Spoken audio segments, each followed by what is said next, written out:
Opa, meu nome é Lin e bem-vindos ao TimeNest. E no vídeo de hoje a gente vai analisar a DLC número 5 do Dragon Ball Z Kakarot, que pra você que não tá ligado, ela faz parte do segundo passe de temporada do jogo, que vai conter no total 3 DLCs, sendo que dessas 3, 2 já foram lançadas. A primeira foi a DLC número 4, que é a DLC do Bardock, e a segunda DLC que eu vou falar nesse vídeo aqui, que é a DLC número 5, que é do arco do 23º Torneio Mundial de Artes Marciais, que é a última saga do Dragon Ball Clássico. E eu já fiz gameplay das duas completas aqui no canal, tá? Eu vou deixar dois cards passando aqui em cima, um do Bardock e um dessa DLC se você quiser conferir. Mas aqui nesse vídeo eu vou analisar a DLC número 5, né? Então já deixa seu like, se inscreve no canal e considere virar membro que me ajuda bastante, tá bom? Mas enfim, bora logo pra análise.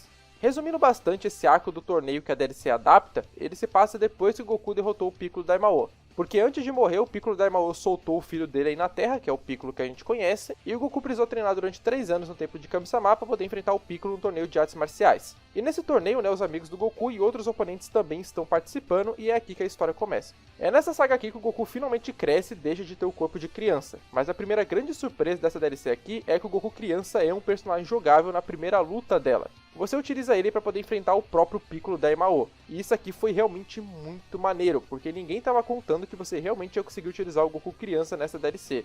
E por mais que você só utilize o Goku criança nessa luta aqui, ele tem vários golpes e movimentos que você não vai ver nas outras versões do Goku que tem no jogo. Por exemplo, ele tem o ataque do Jokenpo, que parece muito aquele ataque do Gon, né, de Hunter x Hunter, só que o Goku fez primeiro. Ele tem o Zanzoken, que é aquele golpe que aparece enquanto o Goku tá ali combando o oponente, onde ele se move tão rápido que parece que tem vários dele. E ele também tem os golpes onde ele utiliza o bastão mágico, né, o que já mostra todo o cuidado que eles tiveram com esse personagem e com essa DLC no geral. E esse Gokuzinho aqui tem uma referência bem interessante, porque no Dragon Ball Kakarot todos os personagens têm o modo Full Power, que é quando eles liberam todo o poder deles. E nessa DLC aqui, cada um dos personagens jogáveis tem um modo Full Power de cor diferente. O Goku crescido, por exemplo, ele tem um modo Full Power onde a aura dele é vermelha, o que lembra muito o Kaioken. Enquanto o Gokuzinho ele tem uma aura azul, que lembra muito a aura azul que envolveu ele no quarto filme do Dragon Ball Clássico. E se você não tá ligado que aura azul é essa do Dragon Ball Clássico, eu já fiz um vídeo falando o que é ela e eu vou deixar o card passando aqui em cima. Mas continuando com a análise, essa DLC aqui tem outros dois personagens jogáveis além do Gokuzinho. O primeiro, claro, é o Goku crescido, e é ele que você vai usar por basicamente a DLC inteira. E sim, tá, ele é bem diferente do Goku adulto que tem no jogo base. Os movimentos dele são totalmente diferentes e ele tem vários ataques novos, como por exemplo o Taioken, que o Goku do jogo base não consegue utilizar. Ele tem o ataque do dragão, que no caso não é o punho do dragão, tá, que a gente conhece, mas sim um ataque onde ele se move em alta velocidade e dá vários socos nos oponentes, que é muito foda. E o meu favorito dessa DLC, que é o Kamehameha com o pé, onde o Goku dá um salto, usa o Kamehameha com o pé e vai dando uma cabeçada no oponente. Esse aqui é muito foda.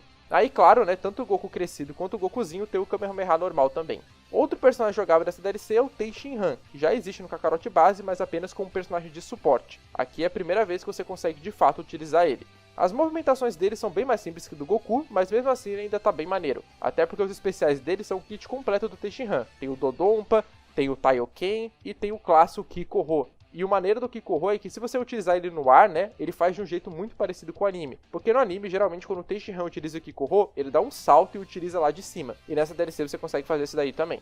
Mas o triste é que você só consegue jogar com o Tenshinhan em 2 momentos. Isso realmente eu acho uma péssima decisão e é minha primeira crítica a essa DLC aqui. Porque não custava nada poder deixar utilizar o Tenshinhan a hora que a gente quisesse depois de ter zerado a história principal. O Gokuzinho, eu até entendo você só poder utilizar ele na luta contra o Piccolo, né? Até porque ficaria meio sem sentido poder utilizar ele depois. Mas o Tenshinhan, pô, daria de boa e eu senti muita falta disso aí. E pô, tem até um mod onde possibilita que você use o Tenshinhan a hora que você quiser e fica muito bem feito, cara. Nem parece que é mod. Mas enfim, o primeiro momento que você utiliza o Tenshinhan é contra o tal Pai Pai Cyborg ali durante a história principal do torneio. Já a segunda vez acontece na história extra dessa DLC. Porque tirando as duas primeiras DLC, todas as outras têm uma história extra fora a história principal. Na do Bardock tem a história extra do Vegeta criança e na do Trunks tem a história extra onde ele enfrenta o Dabura. Já nessa DLC aqui a história extra é referente ao passado do Tenshinhan, que explica bem melhor as motivações dele e a relação dele com o caos. E aqui nessa história extra você acaba tendo uma luta contra o tal Pai Pai. O interessante é que esse extra é baseado em um filler lá do anime, porque no mangá não tem esse flashback, é tudo mais direto ao ponto. O anime fez esse filler aqui do flashback do Tenshinhan para poder explicar muito melhor o passado dele e dar mais peso para a luta dele contra o tal Pai Pai. E o fato dessa DLC ter adaptado até esse filler mostra como que era uma adaptação muito fiel e muito foda do arco do torneio. Muita pouca coisa foi cortada, e a maioria dos cortes foi relacionada às preliminares do torneio, porque realmente ia ficar um pouco difícil deles fazerem, porque eles iam ter que fazer modelos 3D para vários personagens figurantes que nem são importantes ali na história e que você nem ia ter luta contra eles. Então eu entendo eles terem pulado as preliminares. Tipo, eles mostram as preliminares, tá? Citam as coisas que realmente importam, mas as lutinhas ali, por exemplo, Goku vs Rei Chappa, não aparece. Mas fora isso, né, durante o torneio mesmo, a gente só teve 2 cortes realmente importantes. Quer dizer, o primeiro nem é tão importante assim, é mais uma coisa que eu senti falta, que são das cenas engraçadas do Shen. O Shen é aquele corpo que o Kami-sama utilizou para poder participar do torneio. E no anime e no mangá ele luta de um jeito muito engraçado que faz tanto você quanto o público ali do torneio começar a achar ele legal. E aqui nessa DLC eles cortam todas as cenas engraçadas dele. Então ele vira basicamente um qualquer, sabe? Só o corpo do Kami-sama mesmo. Enquanto ali no mangá, enquanto no anime tem o filho dele, tem as cenas engraçadas dele. Então acaba que o Shen nessa DLC virou um qualquer um, sendo que no arco mesmo, né, ele é um personagem que você se lembra. Então isso daí eu achei meio paia. Mas o corte que realmente importa que essa DLC fez é a luta do Kuririn contra o Piccolo, que só aparece ali num resumo, né, com o narrador falando por cima, o que acaba, assim, sendo muito menos impactante do que na obra original. E eu entendo, tá, eles não fazerem o Piccolo com um personagem jogável, porque ele é o boss final dessa DLC, e tipo, você jogar com o boss antes de enfrentar ele é meio estranho. E entendo também não terem feito o Kuririn como um personagem jogável, porque ele só teria essa luta aqui, e ele nem teria tantos golpes pra colocar. Porque os golpes que o Kuririn tinha nessa época são os mesmos golpes que a gente já tem nos outros personagens, é Kamehameha, é Taioken e por aí vai, nem o Kinzan ele tinha ainda. Mas sei lá, cara, já que não ia fazer eles serem personagens jogáveis, pelo menos fazer uma cutscene dessa luta, rapidinho dá pra mostrar de um jeito bem legal. Mesma coisa pra luta do Shen contra o Yantia. Ia dar pra mostrar os momentos engraçados dele ali. Enfim, né, se eles tivessem feito as cutscenes, mais cutscenes, ia ficar muito legal. Até porque as cutscenes dessa DLC são tão boas que você fica doido pra ver mais. Talvez sejam as melhores cutscenes do jogo, porque a fluidez de movimentos nas cenas é simplesmente surreal de foda. Os efeitos, a coreografia, tudo é muito incrível e eu realmente queria mais dessas cutscenes aqui. Só que as cutscenes também fazem parte de um problema dessa DLC, porque ela tem muita cutscene pra pouca luta. Porque são poucas lutas e você termina as lutas ali meio rápido. Então acaba que você jogar mesmo, você não joga nem por 1 hora mais ou menos. O resto é tudo cutscene. E isso daí pode incomodar muita gente. Mas pelo menos no meu caso eu acho que essa DLC acaba compensando um pouco ela não ter tantas lutas na história principal com o fator replay dela. Porque ela tem um modo onde você pode reenfrentar o Piccolo e o Tenshinhan ali nos moldes do torneio de artes marciais. Então você pode jogar o cara pra fora da arena, o cara pode jogar pra fora da arena, e eu acho isso muito legal. Sem contar também que depois que você zera, tem mais conteúdo ali de missões secundárias, né? Que focam mais no cotidiano do Goku e da Tite. E pelo menos eu achei essas missões secundárias muito divertidas. E fora elas, ainda tem as batalhas de horda, né? Na DLC do Bardock, na DLC do Golden Freezer já tinha também essas batalhas de horda, mas dessa vez elas retornaram de uma maneira um pouco diferente. Quer dizer, a estrutura é a mesma, né? Só os inimigos que são diferentes. São aqueles robôs que a gente já enfrenta no jogo base e um monte de bandido furry que foi criado só pra essa DLC. O que torna realmente tão divertido nessas batalhas de horda é o novo estilo de gameplay que eles adicionaram nessa DLC, que com certeza é o ponto mais alto dela pra mim. No jogo base e em todas as outras DLCs, os combates são aéreos, né? Você nunca toca o chão, você sempre tá voando. Mas nessa DLC aqui, por ser focado no Dragon Ball clássico, onde a maioria dos personagens não voava ou simplesmente voava muito pouco, os combates são no chão. E isso possibilita que você possa correr, pular e lutar de maneiras muito diferentes. Você ainda se sente jogando Kakarot, você sente que é o mesmo jogo, mas ao mesmo tempo você também sente que é um jogo totalmente novo. É uma sensação muito estranha e muito boa. E enquanto eu jogava, por exemplo, as batalhas de horda, eu me lembrei muito de um outro estilo de jogo, que de primeira eu não tinha me lembrado o nome, mas o Max, né, que é um inscrito aqui do canal, me lembrou que era o estilo Musou. Tá ligado o One Piece Pirate Warriors, a franquia Pirate Warriors? Ele é um jogo Musou de One Piece. O que é Musou? É você ficar andando pelo mapa matando dezenas de inimigos na porrada. O Kakarot não é isso, ele é um jogo de RPG de ação. Mas nessa DLC em específico, quando você tá ali na batalha de horda com esse estilo de gameplay terrestre, parece muito Musou. Então eu achei isso daí muito foda, cara. Sinceramente, essa gameplay terrestre foi o que mais me fez gostar dessa DLC. E eu vou até sentir falta dela no futuro, se bem que eu tenho umas teorias aí que a gente pode ver esse estilo de gameplay de novo mais pra frente. Porque, por exemplo, tem um rumor aí da DLC do Ubi que vai chegar. Essa DLC é num torneio e o Ubi não voa, então se pá, a gente vai poder controlar o Ubi jogando com esse estilo novo de gameplay. Se eles fizerem uma DLC do Torneio do Poder, por exemplo, onde a galera não voa, dá pra fazer esse estilo de gameplay aqui também, e por aí vai.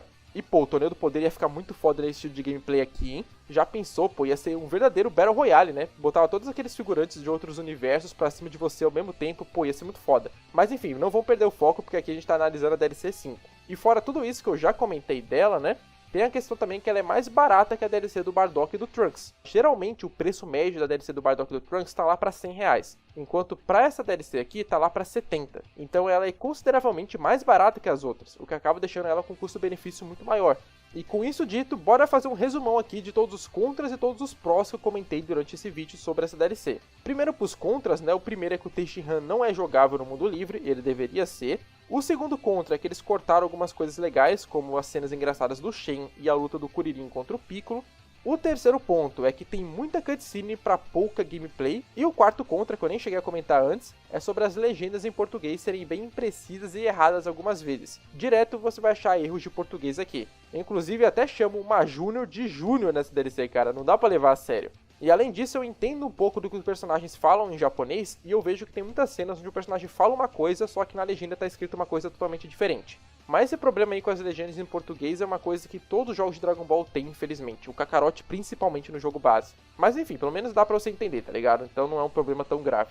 Indo pros prós dessa DLC, que são muitos, né? O primeiro, claro, é a história completa e imersiva do arco do 23º Torneio Mundial de Artes Marciais. É a melhor adaptação que esse arco já teve em um videogame, com certeza. E além disso, ainda tem vários conteúdos extras depois que você zera. Fora isso, as cutscenes maravilhosas que eu já cansei de elogiar nesse vídeo, os 3 novos personagens jogáveis, né, que por mais que você utilize na maior parte do tempo só o Goku, você ainda joga com o Tenshinhan e o Gokuzinho, então são 3. O novo estilo de gameplay que deixa o jogo muito mais divertido, né, pô, esse estilo de gameplay aqui é lendário, cara, espero muito que ele apareça de novo. O preço mais em conta também, o que acaba compensando muito o conteúdo ser menor que a DLC do Bardock e do Trunks. E o último pro que eu não cheguei a comentar, mas que é muito importante que eu fale pra vocês, que é o fato de que se essa DLC aqui ela ir bem, é bem provável que o Dragon Ball Clássico ganhe mais atenção nos jogos. Vocês já se perguntaram por que o Dragon Ball Clássico não aparece muito nos jogos? Isso acontece porque entre as 4 séries principais, Clássico, Super, Z e GT, o Clássico é o menos popular, então a Bandai acaba não querendo investir muito nele. Mas se essa DLC aqui vender bastante, eu acho que tem sim a chance da gente ver mais do Clássico nos jogos. Tanto mais DLCs, dessa vez focando no Goku criança aqui no Kakarot, quanto um jogo próprio do Clássico no futuro, e até quem sabe, né, mais conteúdo do Clássico para outros jogos, como o Dokkan Battle e o Legends. Então, sinceramente, eu tô torcendo muito pro sucesso dessa DLC aqui, porque eu acho que se ela fizer sucesso, a gente pode ganhar bastante com isso. Mas enfim, a minha opinião é essa aqui, tá? Eu gostei muito dessa DLC, é a minha favorita até agora, com certeza. Eu achei melhor que a DLC do Bardock, inclusive, e fico aí só na guarda da próxima DLC. E eu só queria perguntar agora pra vocês, o que vocês acharam dessa DLC? Tem alguma coisa que vocês acham que podia ser melhor? Alguma coisa que vocês sentiram falta? Comentem aí que eu quero saber. E claro, muito obrigado a todos os membros do canal. Vocês estão me ajudando muito de verdade e só me motiva cada vez mais a trazer mais vídeos pra vocês. Podem ter certeza que vou honrar o investimento que vocês estão fazendo aqui. Mas é isso, muito obrigado a todo mundo que assistiu até aqui e falou!